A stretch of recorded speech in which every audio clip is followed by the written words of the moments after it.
квартира где-то так. Это здесь по колено, выше колена будет квартира. Да, Здесь и вообще живет моя коллега Татьяна Иванова. Да. Они каждый год качают. И вот, знаете, вот Вот сейчас, житель. сейчас здесь июнь, и здесь все еще вода не высохла. Вот видите, все еще здесь вода не высохла. А вот это вот, Джода. так Наша называемая Джода, легендарная. пригласили китайцев, чтобы они здесь построили дома. Но, вероятно, как-то они не смогли договориться окончательно с властями республики.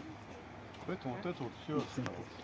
И учитывая, сколько лет прошло, это, похоже, уже использование не подлежит.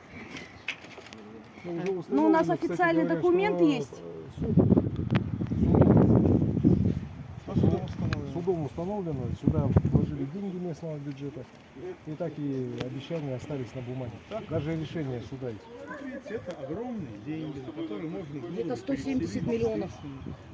жителей этого жуткого района.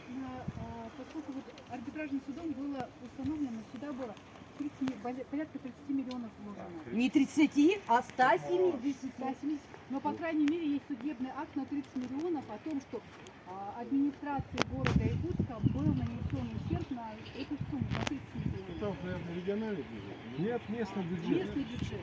При этом никаких исполнительных производств,